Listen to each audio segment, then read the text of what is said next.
नमस्कार सभी दर्शकों का एक बार फिर से स्वागत है द सियासी टेबल शो में, जिसमें हम लोग बात करते हैं तमाम सारी विधानसभाओं में और जिनके कंधों पर जनता के मुद्दों की जिम्मेदारी होती है। आज हम हैं डूंगरपुर के अंदर और डूंगरपुर से यहाँ पर बीजेपी और कांग्रेस के बीच परंपरागत कई सालों से लड़ाई चल रही थी। इसी के बीच में 2018 में यहाँ पर तीसरे मोर्चे की शुरुआत होती है भारतीय ट्राइबल पार्टी के रूप में, और फिर 5 सालों के बाद वो भारतीय ट्राइबल पार्टी भारत आदिवासी पार्टी का रूप लेती है और अब बागड़ की लड़ाई जो है वो त्रिकोणीय है। ये आज हमारे साथ भारत आदिवासी पार्टी के ऐसी शख्सियत हैं जो किसी परिचय के मोहताज नहीं हैं। एक फाउंडर मेंबर में से एक हैं। 2018 में 2019 में लोकसभा के प्रत्याशी रहे यहाँ से डूंगरपुर बांसवाड़ा से। 2023 में डूंगरपुर विधानसभा से विधायक का चुनाव लड़ा, लेकिन सफलता हाथ नहीं लगी। कांति भाई आदिवासी हमारे साथ है। सर, सबसे पहले तो आपका बहुत स्वागत है। बहुत बहुत धन्यवाद आपको, आपके चैनल को जो हमारे आवाज़ पर आए, इसलिए बहुत बहुत धन्यवाद आपका। राजनीति की बात करें, हम आपसे ये जानना चाहेंगे कि आदिवासी परिवार जो शुरू हुआ इस क्षेत्र के अंदर, बीजेपी कांग्रेस की जो राजनीति थी उसके विकल्प के रूप में जो यह विचारधारा आप यहाँ लेकर के आए, इसकी क्या शुरुआत हुई? क्या ऐसी बात थी जिसने आपको प्रभावित किया और आपको लगा कि यार ये बीजेपी कांग्रेस से अलग हो सकता है और यहाँ के लोगों की ज़िंदगी में परिवर्तन आएगा? वो विचारधारा क्या है? देखिए, आदिवासी परिवार का काम हम तो पहले से ही कर रहे थे, लेकिन उसको एक सांचे में डालना बहुत अनिवार्य था। हमने देश भर के आपके आदिवासी इलाके जो भी है 10 राज्य के इलाके, वहाँ पर हमने 5वें अनुसूचित क्षेत्र में भ्रमण किया। भ्रमण करने के बाद में सोचा कि हमको कोई न कोई नया दिखाना चाहिए। उससे पहले हम लोग हाईवे जाम करना, छात्रों के लिए लड़ना, छात्रवृत्ति के लिए लड़ना और इस इलाके के आदिवासियों की जो आवाज़ थी वो बनना। इसके बाद में ST SC OBC माइनॉरिटी की जो भी आवाज़ थी वो उसके लिए हम लोग लड़ाई लड़ा करते थे। आज़ादी से पहले हम गुजरात, महाराष्ट्र, राजस्थान, ये मध्य प्रदेश नहीं था, हम लोग एक ये फील्ड टेरिटरी थी, मतलब बॉर्डरलेस को मानेंगे। तीसरा था हमारा राजनीतिक विहीन संगठन होगा, जिसमें हम लोग कोई राजनीति पार्टी का हम लोग समावेश नहीं करेंगे। बिल प्रदेश की बात तो दूसरे लोग भी करते हैं। गुजरात के लोग छोटे भाई वसावा, महेश भाई वसावा, वहाँ से मिले और हम लोग भारतीय ट्राइबल पार्टी को इस इलाके में लाए और 2018 में हम लोग चुनाव लड़े। अच्छे खासे वोटों से सफलता मिली और 2 विधायक हमने वहाँ भेजे जयपुर के अंदर। और इस प्रकार से जो आदिवासी विचारधारा और आदिवासी जन संरक्षण प्रणाली द्वारा चयनित करके हम लोग भेजा करते थे और आज भी यही परंपरा चालू है। लेकिन आदिवासी राजनीतिक विंग नहीं है, आदिवासी अपने आप में एक सेपरेट सामाजिक विंग है, जिसमें तमाम प्रकार के लोग आते हैं। कर्मचारी भी आ गए, युवा भी आ गए, जवान भी आ गए, बूढ़े बुजुर्ग, महिला सब आ गए और किसी पार्टी का भी है वो भी उस विंग में काम कर रहा है। अच्छा, आपने ये शुरुआत जब की 2018 में, तो एक भील प्रदेश की मांग पहली बार यहाँ के लोगों ने सुना कि भील प्रदेश बनाएंगे, भील प्रदेश बनेगा और 4 स्टेट गुजरात, राजस्थान, महाराष्ट्र, मध्य प्रदेश तोड़ करके बनाने की बात करके चुनाव लड़ा और 2 विधायक जीते। तो भील प्रदेश बनाने की रूपरेखा क्या है? क्या इसका संवैधानिक प्रक्रिया है? केवल 2 लोगों के 3 लोगों के बोलने से होगा? कितनी ताकत आप लोगों के पास आएगी तो बनेगा? इसको लेकर के कैसे क्लैरिफाई करेंगे? भील प्रदेश बनाने के लिए ये हमारी भी डिमांड नहीं है, हमारे पुरखों की डिमांड है। और इसको 1913 के अंदर मानगढ़ के ऊपर हमारे 3-4 राज्यों के लोग इकट्ठा हुए थे गवर्नर गुरु के नेतृत्व में, और वहाँ पर आपके राजे रजवाड़ों का जो टैक्स लग रहा था और जो आदिवासियों के कानून थे, परंपरागत कानून को बदला जा रहा था, उसके विरोध में पूरे भील भगत लोग इकट्ठा हुए थे और वो भीलराज की स्थापना करना चाहते थे। वही सपना हम लोग आज लेके आगे बढ़ रहे हैं। और भील प्रदेश बनाने के लिए हम लोग प्रथम दृष्टया में 4 राज्य में जो भील पट्टी है, जो अधिकतम भील रहते हैं, राजस्थान, मध्य प्रदेश, गुजरात और महाराष्ट्र। तो महाराष्ट्र का कम इलाका है, मध्य प्रदेश का है, गुजरात का है और राजस्थान का है। इस मात्र राजस्थान की विधानसभा से प्रस्ताव पारित करके नहीं बनेगा। हम 4 राज्यों का डिमांड कर रहे हैं, इसलिए चारों राज्यों में हमारे विधायक जाने चाहिए। जैसे गुजरात में अभी तक नहीं गया है, मध्य प्रदेश में हमारा एक विधायक गया, उन्होंने बड़ी दबंगताई से सवाल भी पूछा है और अपना लेटर हेड पर लिखकर मुख्यमंत्री से जवाब भी मांगा गया है। राजस्थान की विधानसभा में हमारे 3-4 विधायक, 3 अभी पहुँचे हैं और 1-2 अभी जाने की में है, तो 5 विधायक हो जाएंगे। और हमने दिल्ली में एक सांसद भी पहुँचा दिया है, तो यहाँ से आवाज़ जाएगी, यहाँ से प्रस्ताव पारित कराएंगे दबाव बनाकर। तो राजस्थान, मध्य प्रदेश, गुजरात और महाराष्ट्र 4 राज्यों से हम लोग प्रस्ताव पारित करवाएंगे। और प्रस्ताव में हमको आदिवासी क्षेत्र के जो मिला के यहाँ की बोली, भाषा, भौगोलिक परिस्थिति को देखते हुए अलग राज्य आदिवासी बना सकता है, ये UN चार्टर में भी लिखा हुआ है। तो हम देश नहीं मांग रहे हैं, देश के अंदर प्रदेश मांग रहे हैं और छोटे छोटे राज्य बनाकर ही देश का विकास संभव है। ये हम नहीं कह रहे हैं, ये आपका आरएसएस भी बोल रहा है, बीजेपी भी बोल रहा है, कांग्रेस भी बोल रही है। बिल प्रदेश बनता है तो यहाँ की खाद खनिज जो भी वन परंपरागत मामले हैं वो आदिवासियों के हित में रहेंगे और जो जनरल वर्ग के लोग हैं उनको भी कुछ ना कुछ अच्छा खासा बेनिफिट मिलेगा, क्योंकि वो अल्पसंख्यक में आ जाएंगे तो उनको भी रिजर्वेशन मिल सकता है और उनकी सीटें आरक्षित हो जाएगी। तो ये बिल प्रदेश सबके लिए फ़ायदेमंद चीज़ है। नहीं सर, ये आपने बताया बिल प्रदेश फ़ायदेमंद है, छोटा स्टेट बना सकता है, लेकिन आपने कहा चारों विधानसभाओं में आपका प्रतिनिधित्व होना चाहिए। कितने संख्या वहाँ बहुमत होना चाहिए? अगर बहुमत नहीं होगा तो क्या दूसरी पार्टियां आपकी डिमांड कितने संख्या बल के बाद मानेगी और फिर लोकसभा और राज्यसभा से पास होकर राष्ट्रपति जब मोहर करेगा तब एक स्टेट बनता है? तो आपको मतलब सांसद भी चाहिए लोकसभा में, राज्यसभा में भी बहुमत चाहिए तो बनेगा, या फिर आप थोड़ी थोड़ी संख्या चारों स्टेट में होगी, सरकार पर दबाव बनाने की प्रक्रिया के साथ आगे बढ़ रहे हैं? नहीं, हम लोग पूरे राजस्थान को तोड़ना नहीं चाहते, पूरे मध्य प्रदेश को तोड़ना नहीं चाहते, पूरे गुजरात को नहीं चाहते, पूरे आपके महाराष्ट्र को नहीं चाहते। हम लोग उस इलाके को पर्टिकुलर टेरिटरी कह रहे हैं जहाँ पे भीलों की संख्या ज़्यादा है, आदिवासियों की संख्या ज़्यादा है और जो एक फिक्स इलाका होगा जिसके अंदर हम लोग चाहते हैं कि बोली भाषा रीति रिवाज परंपरा जो सेपरेट है, भिन्न है, जिसका संरक्षण संवर्धन हो सके। और आज देश के अंदर ही नहीं, देश के प्रधानमंत्री ऑस्ट्रेलिया जाते हैं और अन्य देशों में जाते हैं तो वो आदिवासियों के साथ में नाचते हैं, कूदते हैं, सारा काम करते हैं। तो यहाँ के आदिवासियों को बचाने के लिए हम लोग एक बिल प्रदेश की डिमांड कर रहे हैं। तो बिल प्रदेश पूरे राज्य को तोड़ना नहीं चाहता है, बिल प्रदेश मात्र उस टेरिटरी को लेकर बचाना चाहता है जहाँ पर बिलों की बोली भाषा परंपरा रीति रिवाज जिंदा है। वहाँ पर हम लोग 1 2 3 4 विधायक बनाने में सफल हो गए और विधायक आपके मुख्यमंत्री को लेटर लिखेंगे और मुख्यमंत्री उनकी कैबिनेट में प्रस्ताव पारित कराएंगे और फिर वो प्रस्ताव केंद्र को भेजेंगे, केंद्र है वो आपका राष्ट्रपति को भेजेगा और राष्ट्रपति अंत में फिर यहाँ इस प्रस्ताव को पारित कर सकते हैं। ये हम सोच रहे हैं। भाई 19 का लोकसभा का आप चुनाव लड़े, 2023 का विधानसभा चुनाव लड़े, तो दूसरी जगह जो आपके कैंडिडेट लड़े उनको सफलता मिल गई, आपको 2 बार सफलता नहीं मिली। इसको लेकर क्या मन में टीस रहती है कि यार क्या कारण रहा, क्या कमी रही? ऐसा भी लगता है कि जैसे कांति भाई आदिवासी दूसरे जो कैंडिडेट जीत रहे हैं और आपको सफलता मिल रही है तो कहीं फ्रस्ट्रेशन नज़र आता है, तो क्या कोई फ्रस्ट्रेशन है? नहीं, कोई फ्रस्ट्रेशन नहीं है। 2019 के अंदर 2018 का जो आपका विधानसभा चुनाव हुआ उसमें मैं स्टार प्रचारक के रूप में था और मैंने जितने भी लोग 10 या 9 हमारे चुनाव लड़े उसमें मैंने हर विधानसभा में जाके प्रचार किया, क्योंकि हम जिताना चाहते थे, आदमी को भेजना चाहते थे। और राजकुमार और राम प्रसाद जी जिस प्रकार से जीत के गए हैं तो वो हम लोग आदिवासी परिवार में स्टार प्रचारक के रूप में मध्य प्रदेश, गुजरात, राजस्थान, महाराष्ट्र में हम लोग काम करते थे। तो राजकुमार जी और राम प्रसाद जी इतने लोकप्रिय नहीं थे, फिर भी हमने उनको विधानसभा पहुंचा दिया और हमारे मन में कोई टीस नहीं है।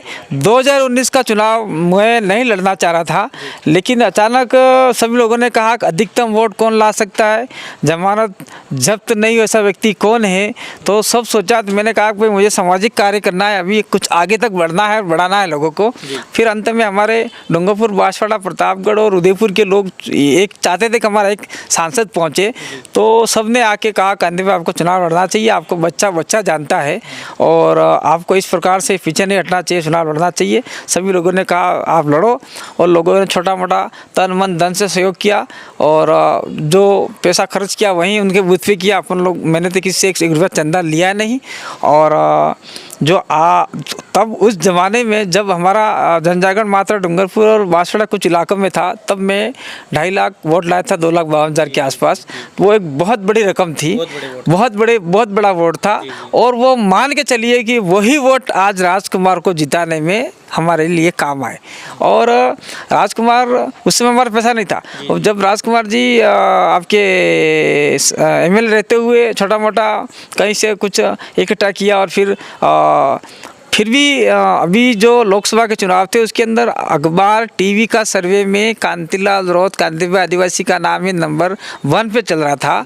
और मेरा एक्सीडेंट होने के बाद मैंने कहा, फिर मैंने विधानसभा चुनाव लड़ लिया। मैंने कहा मेरा विधानसभा में खर्चा हो गया, एक्सीडेंट में खर्चा हो गया, इसलिए मैं ये चुनाव नहीं लड़ना चाहता हूँ। भले मेरा ओपिनियन कुछ भी आए तो इसमें फिर आम राय बनी, उसमें पोपटलाल खोखरिया नंबर 1 पे बने, दूसरे नंबर पे बबीता आए, तीसरे नंबर पे आपके हीरालाल दामा आए, और अचानक से फिर चौथे नंबर का नाम फिर आ गया राजकुमार का, और फिर राजकुमार चुनाव लड़ गए।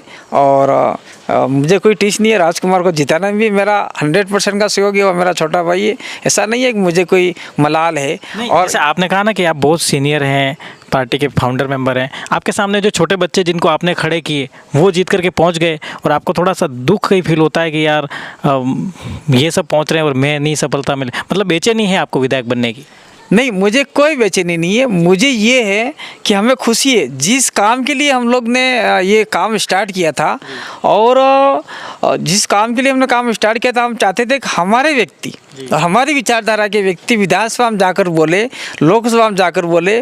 तो आज लोकसभा में राजकुमार जाके बोल रहा है, मेरा छोटा है।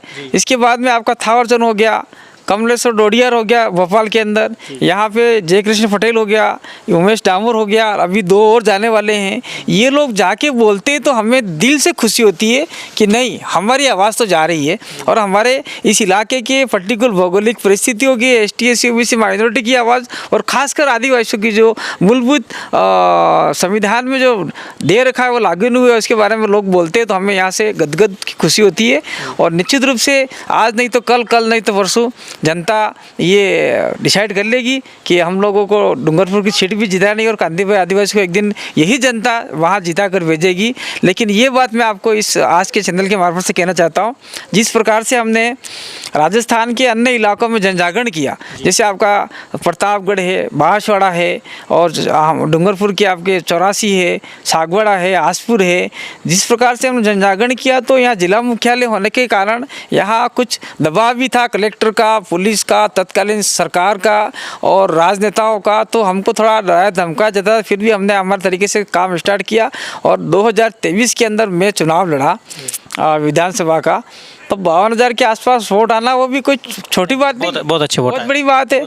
और वो वोट लाए हैं, और निश्चित रूप से उमेश, जब मैंने चुनाव लड़वाए थे तो उमेश भी 51-52,000 वोट लाया था।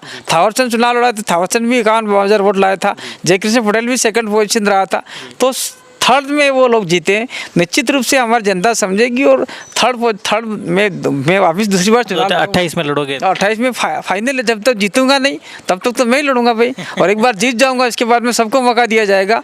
इसलिए हम लोग कहते हैं जब तक जीतेंगे नहीं तब तक इस विधानसभा सीट को छोड़ेंगे। आपका एक डायलॉग है, तब तक तोड़ेंगे नहीं तब तक छोड़ेंगे नहीं। हाँ, इसलिए कह रहा हूँ, मैंने इसको थोड़ा सा अभी डाइवर्ट किया। मैं हमारी जनता को, जो लोग डराते हैं, उन लोगों को हम कहना चाहते हैं, जब तक हमारी जनता को डराने वाले को तोड़ेंगे नहीं, जब तक छोड़ेंगे नहीं। और मैं हमारे विधानसभा के लिए कह रहा हूँ, जब तक जीतूंगा नहीं तब तक छोड़ूंगा नहीं। अच्छा, तो यार आप जब ये बोलते हैं कि जब तक जीतूंगा नहीं छोड़ूंगा नहीं, तो फिर वो वाली आइडियोलॉजी की एक बार ही एक आदमी लड़ेगा, मतलब हमारे यहाँ परिवर्तन होता रहेगा, सबको मौका मिलेगा, तो वो फिर आइडियोलॉजी तो पीछे रह जाती है फिर? नहीं, बिल्कुल पीछे नहीं रहती है। जो आदमी जीत गया उसके लिए बोला है हमने। अच्छा, जीत जाएगा उसके लिए बोला है। और जिस आदमी ने मतलब खेत में बीज बोया है, खेत में बीज लगाया है, बेचारे उसका बीज का जो मूलधन ही नहीं मिला है, मतलब बीज का जो बोया वो ही नहीं मिला है, तो फिर उसको घर बिठा दोगे का? हर बार नया आदमी तो कभी नहीं जीत पाएंगे, क्योंकि वो नया आदमी अपनी जान पहचान बनाने में समय ख़त्म कर देगा। और कांदी आदिवासी किसी जान पहचान का मोहताज नहीं है, उसको आज हर लोग जानता है। लोग, मुझे पूरे देश के, पूरे राजस्थान के लोग कह रहे थे आपको 84 से चुनाव लड़ना चाहिए, 16 वर्ष से चुनाव लड़ना चाहिए। लेकिन हमारा एक सिद्धांत था कि जिस व्यक्ति जिस विधानसभा का है वहीं चुनाव लड़े। वर्तमान में जो उपचुनाव राजस्थान में हो रहे हैं, उन दोनों सीटों को लेकर के आपका एक वीडियो देखा, आपने कहा कि मार्जिन तो कम हो जाएगा 84 के अंदर, लेकिन हम जीत जाएंगे। तो क्या कारण लगता है मार्जिन कम हो जाने का? वो क्रेज खत्म हो गया है, या फिर आपको लगता है कि बीजेपी अच्छे से मेहनत कर रही है, सरकार होने का फ़ायदा मिल जाएगा? क्या सोच करके आपने बोला कि मार्जिन कम हो जाएगा? देखिए, मार्जिन कम हो जाएगा वो तो बात सही है। क्यों कम हो जाएगा, इसके पीछे 2-3 कारण हैं। एक कारण, सबसे बड़ा कारण है कि एकदम लगातार 3 चुनाव हो जाना। एक तो विधानसभा मूल चुनाव हो जाना, एक लोकसभा चुनाव हो जाना, एक उपचुनाव हो जाना, और फिर बीच में दिवाली का सीजन आ जाना, तो जो लोग हमारे प्रवासी मजदूर हैं, जो आपका बड़ौदा, अहमदाबाद, सूरत, बॉम्बे, जो 84 के अधिकतम लोग 15-16 हज़ार वोट बाहर हैं, तो वो वोट पूरी तरीके से वापस रिटर्न नहीं हो पाए। नंबर 1 कारण ये हो गया। दूसरा कारण ये हो गया कि आपके लगातार 3 चुनाव हो जाना, दूसरा कारण। तीसरा कारण ये हो गया कि सत्ता के अंदर बीजेपी है, तो बीजेपी के पास पावर है, तो उन्होंने चुनाव जीतने के लिए बहुत सारे प्रोपेगेंडे खड़े किए होंगे। हम किसी के ऊपर एलिगेशन नहीं लगाते, लेकिन उन्होंने कुछ ना कुछ तो किया होगा, तो कुछ वोटों का ध्रुवीकरण किया होगा। चौथा कारण हम लोग देखा जाए तो ये है कि अभी जो चुनाव लड़ रहे हैं वो आपका जोथरी ब्लॉक, सिमुलर ब्लॉक और आपका चिखली ब्लॉक। तो जोथरी से आपका महेश रौत जो कांग्रेस से है, सिमलवाड़ा से कारीलाल बीजेपी से हैं, ननोमाजी डामोर, और आपका ये जो चिखली से अनिल कटारा हैं। तो ये क्या है कि तीनों ब्लॉक के दिग्गज लोग आमने सामने खड़े हो गए। तो आमने सामने खड़े हो जाने से वोटों का ध्रुवीकरण तो होगा ही सही, बिखरा हो जाएगा। फिर भी हमने जो जनजागरण किया है 2008 से, मैं तो 8 से कह रहा हूँ, 8-5 से कह रहा हूँ, क्योंकि 5 से हमने आपका मास्टर आपका MBBS में दिलाया, फिर बहुत सारे अधिकार दिलाए। जो हमने जनजागरण किया उस जनजागरण का हम लोग नतीजा देखें तो हम लोग जीतेंगे, मार्जिन कम रहेगा। लेकिन ये भी है कि बीजेपी जितना भी जोर लगा ले कोई दिक्कत नहीं है, लेकिन हम 1 वोट से भी जरूर जीतेंगे और बाप का परचम तीसरी बार लहरा के छोड़ेंगे। और मैंने पहले भी बोला है कि हम लोग हैट्रिक लगाएंगे और निश्चित रूप से हमारी जीत श्योर मानते हैं आप? जीत श्योर है। तो अब जैसे क्या है कि पहले जब आप बात करते थे ना तो कहते थे आदिवासियों की बात प्रायोरिटी के साथ करते थे। अब जैसे अभी कांग्रेस के प्रचार में भी सुनने को मिला, बीजेपी के प्रचार में भी सुनने को मिला, अब आप जो लोग हैं वो सबको साथ लेकर चलने की बात करते हैं कि मैं राजपूत को भी लेंगे, ब्राह्मण को भी लेंगे और उसको भी लेंगे। तो क्या सब विधानसभा सीटों पर जीतने के लिए वो कॉम्बिनेशन बैठता नहीं है आपका केवल आदिवासी वाला, इसलिए ये रणनीति बदलाव करी है, या आपको लग गया कि केवल एक आदमी की बात करके पार्टी ज़्यादा लंबी नहीं चलेगी? क्या वजह लगती है कि आपने स्टैंड चेंज किया है 2018 से 2023 में? नहीं, ये जो कांग्रेस, बीजेपी और जो अन्य लोग एलिगेशन लगा रहे हैं उसको मैं सिरे से खारिज करता हूँ। और ऐसे जो सोच रहे हैं उनकी सोच संकीर्ण है, मानसिक विचारधारा उनकी कमज़ोर है। हमने कभी राजनीतिक मन से ये नहीं कहा है कि आदिवासी का राज होगा, आदिवासी का यही होगा, ये होगा, ऐसा कभी नहीं कहा है। हम लोग आदिवासी की बात, आदिवासी परिवार कि जो बैनर है हमारा खुद का बैनर है, जो हमारा सामाजिक विचारधारा का संगठन नहीं है, वो विचारधारा का बैनर है, उसके ऊपर हमने बोली है। क्यों बोली है? क्योंकि आज आज़ादी के बाद से, आज़ादी के पहले से हमको 5 यूनिवर्सिटी का अधिकार मिल चुके हैं।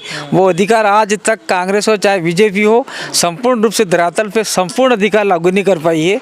इसीलिए हम लोग उस बैनर से बोलते थे और उस बैनर से हम कहा करते थे जो भी पार्टी, कांग्रेस या बीजेपी, जो भी पार्टी इस बात को आगे बढ़ाकर सरकार बनाकर हमारे लिए इम्प्लीमेंट कराएगी तो हम निश्चित रूप से उनके साथ में देंगे।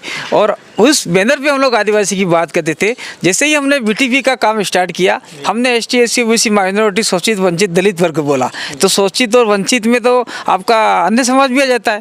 ठीक है। और जिस दिन हमने ये भारत आदिवासी पार्टी का गठन किया उसके बाद में हमने ये कभी नहीं कहा कि हम लोग खाली आदिवासी की बात करेंगे। ये बात हमने कहा जितनी संख्या होगी उसका अधिकार उनको मिलेगा।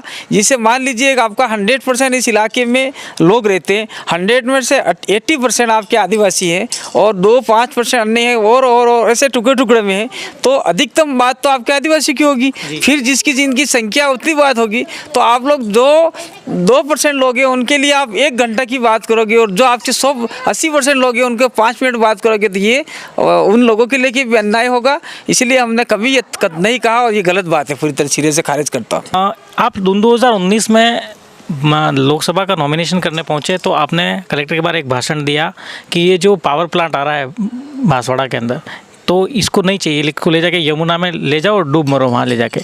तो एक तरफ तो आप लोग कहते हैं कि रोज़गार यहाँ अवेलेबल करवाएंगे और एक तरफ कोई इंडस्ट्रीज़ यहाँ आती है तो ज़मीन के लिए आप विरोध करते हैं कि ज़मीन हमारी नहीं देंगे और यहाँ कोई इंडस्ट्री नहीं चाहिए।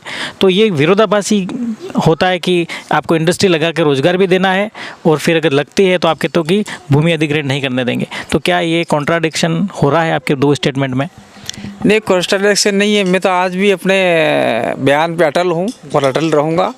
और अटल रहूँगा, और जब तक इस शरीर में जान है तब तक अटल रहूँगा। क्यों अटल हूँ? क्योंकि उसके लिए हमारे महापुरुषों ने बहुत बड़ा आंदोलन खड़ा किया। टंट्या भील हो, बिरसा मुंडा जी हो, तिलका मांझी हो, कालीबाई, सेंगाबाई, हमारे इलाके के और अन्य जो भी आदिवासी समुदाय के लोग थे, उन्होंने जल जंगल ज़मीन के लिए आंदोलन किया। और हमको आपका 1876 के अंदर शेड्यूल्ड एरिया डिस्ट्रिक्ट का एक्ट का जो प्रावधान मिल गया था आज़ादी से पहले।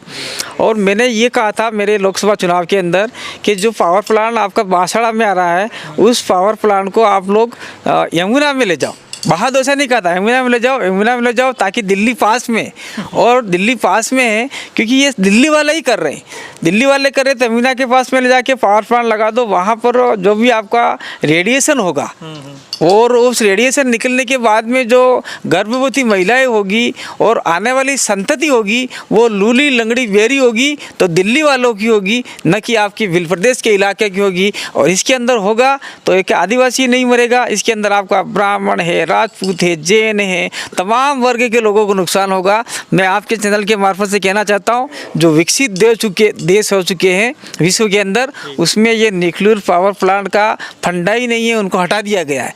जो विकासशील देश है उसके अंदर ही ये पावर प्लांट चल रहा है। मैं आपको कहना चाहता हूँ, हिरोशिमा और नागासाकी के ऊपर मात्र 2 MB का परमाणु बम विस्फोट हुआ था। वहाँ आज भी घास नहीं उग रही है और वहाँ आज भी बच्चे लूले लंगड़े पैदा हो रहे हैं। और यहाँ पे 20,000 MB का पावर प्लांट लगाया जा रहा है। मान लीजिए थोड़ा सा भी रिसाव हो गया तो 500-600 किलोमीटर रेडिएशन के अंदर कोई भी इंसान जिंदा नहीं बचेगा, पशु पक्षी जिंदा नहीं बचेंगे।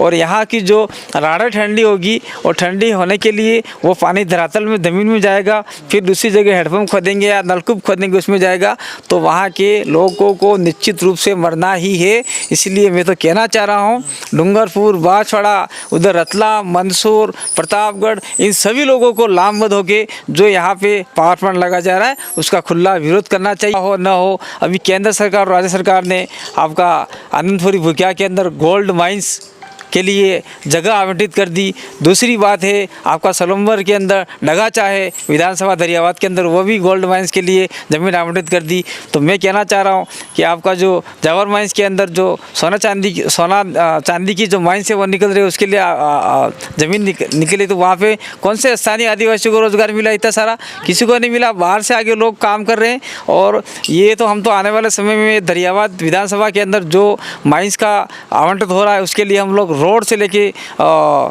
विधानसभा तक जाना पड़े, हम लोग तैयार हैं। और लोगों की 1 इंच ज़मीन नहीं बिकने देंगे, सरकार को नहीं लेने देंगे। इसलिए नहीं देंगे क्योंकि 5वीं अनुसूचित सूची में प्रावधान दे रखा है कि गवर्नमेंट की 1 इंच भी ज़मीन केंद्र सरकार की नहीं है, राज्य सरकार की नहीं है। या अनुसूचित क्षेत्र में ज़मीन मात्र जो लोग रहते हैं आदिवासी की ज़मीन है। ये मैं नहीं बोल रहा हूँ, सुप्रीम कोर्ट का जजमेंट बोल रहा है। को अगर ताकत मिले राजनीतिक, सामाजिक, तो अगर आप चाहें कि आपके समाज में कोई एक बदलाव करना हो तो क्या बदलाव करना चाहेंगे? सामाजिक ताकत है, राजनीतिक ताकत है, आपके पास फुल पावर है, तो समाज के लिए क्या बदलाव करना चाहेंगे? ये चीज़ मैं बदल दूंगा। देखिए, हम लोग में ताकत तो अभी भी सामाजिक ताकत हमको मिली हुई है, लेकिन राजनीतिक ताकत अगर हमको मिल जाती है तो बदलाव मैं यही करना चाहूँगा कि ये दक्षिण राजस्थान का इलाका है और उस इलाके में जो संविधान के जो मूलभूत अधिकार दे रखे हैं वो अधिकार इम्प्लीमेंट नहीं हुए हैं। वो मैं दबंगताई से वो अधिकार इम्प्लीमेंट कराने का पुरजोर प्रयास करूंगा। अगर सरकार में बैठते हुए अगर सरकार नहीं मानती है तो मैं रोडों पे बैठ सकता हूं। और उसमें ये नहीं है एक मात्र आदिवासियों के अधिकार, उसके अंदर जो भी इस इलाके में रह रहे तमाम वर्ग के लोगों के लिए लड़ने का प्रयास करूँगा। और उनके जो भी शोषित, वंचित, दलित, पीड़ित, जिसके साथ में शोषण अत्याचार होता है उसको मैं सीधा करने का प्रयास करूँगा। और साथ ही जो ब्यूरोक्रेसी लोग हैं, जो ब्यूरोक्रेसी लोग अपनी मनमानी करते हैं, उनको सीधा तरीके से उनकी नौकरी कराने का काम मैं करूँगा। अच्छा, एक लास्ट में रैपिड फायर राउंड करेंगे। मैं एक नाम लूँगा कोई भी, उसमें आपके मन में उसके लिए क्या विचार आता है वो आपको बताना है। सबसे पहले शुरुआत करते हैं अपना लोकल से, राजकुमार रोत। कैसे देखते हैं आप इस नाम को? राजकुमार हो तो मेरे से छोटा व्यक्ति है, मेरे छोटा भाई है, उसको मैं भाई आज तो प्रसिद्धि की बुलंदियों पर है पूरे देश में सांसद राजकुमार राजकुमार राजकुमार। आप वो सांसद है वो बुलंदी पे, जी। सांसद पद है वो बुलंदी पे, बाकी न कि राजकुमार बुलंदी पे। सांसद पद है वो बुलंदी पे, जिसके पास जो पद होता है वो मात्र 5 साल के लिए होता है, और हम जो लोग काम कर रहे हैं वो अनवरत लाइफ टाइम के लिए कर रहे हैं, और जिसमें रिचार्ज करना पड़ता है। जैसे हमारे पहले मोबाइल में रिचार्ज करने का तरीका आता था, आज भी आता है, तो आज क्या है 28 दिन का हो गया है। तो सांसद और एमएलएज वो क्या हो गए, 5-5 साल के रिचार्ज हो गए हैं। तो 5-5 साल के रिचार्ज हैं, तो रिचार्ज के मामले में वो है। लेकिन मैं राजकुमार के लिए नहीं कह रहा हूँ, तमाम जो सांसद बने, तमाम एमएलए तो है, वो फेमस तो है, काफ़ी उनको सपोर्ट मिलता है। उसको हम लोग एक छोटे भाई के हिसाब से देखते हैं, और उसको हम लोग कहना चाहते हैं ये काम कर रहे हैं वो। हम लोग ये चाहते हैं कि वो आपकी लोकसभा के अंदर पूरे देश के आदिवासियों की आवाज़, जो 5वीं अनुसूची की है, 6ठी अनुसूची की है, और जल जंगल ज़मीन की है, आपका हंसदेव अभयारण्य की है, और नदियों को जो जिस प्रकार से दूषित किया जा रहा है उसकी आवाज़ उठाएं और आम जनता के लिए आवाज़ बने, ये मैं कहना चाह रहा हूँ। कांति भाई रोहत को कैसे देखते हैं आप? मैं अपने आप में देखना चाहता हूँ, मैं अपने आप में, मेरे इलाके के लोग जो भी शोषित, वंचित, दलित, आदिवासी लोग हैं, और यहाँ की जो मूलभूत सुविधाएं हैं वो इम्प्लीमेंट नहीं हो पा रही है, उसको मैं मेरे जीवन में अगर इम्प्लीमेंट कराने में सफल हो गया तो मैं अपना जीवन सफल मानूंगा। साथ ही मैं ये देखना चाहता हूँ कि ये डूंगरपुर का निर्माण, जो स्थापना भील राजा डूंगर बरांडा ने किया, और उदयपुर का उदा खराड़ी ने किया, बांसवाड़ा का वासी सरपड़न किया, जो आपका आदिवासी इलाका है, चाहे मध्य प्रदेश का, गुजरात का, महाराष्ट्र का, राजस्थान का, तो उस इलाके में जो हमारे महापुरखे हुए उनका स्टेचू हर ज़िले में लगना चाहिए, उनका पनोरमा हो या उनका जो भी एक हॉल हो वो हर ज़िले में होना चाहिए।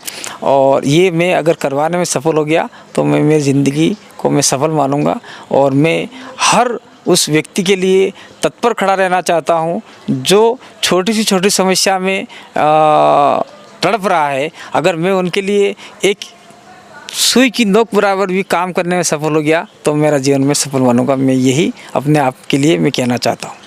तो ये कांति भाई आदिवासी थे। काफ़ी लंबी फहरिस्त मेरे पास सवालों की, लेकिन एक समय की सीमा है, तो कभी फिर और मिलेंगे, पॉडकास्ट करेंगे, तब और डिटेल से बात करेंगे। कांति भाई, आपको सबसे पहले तो बहुत शुभकामनाएं, आपके स्वास्थ्य के लिए हमारी तरफ से बहुत शुभकामनाएं कि आप स्वस्थ हो।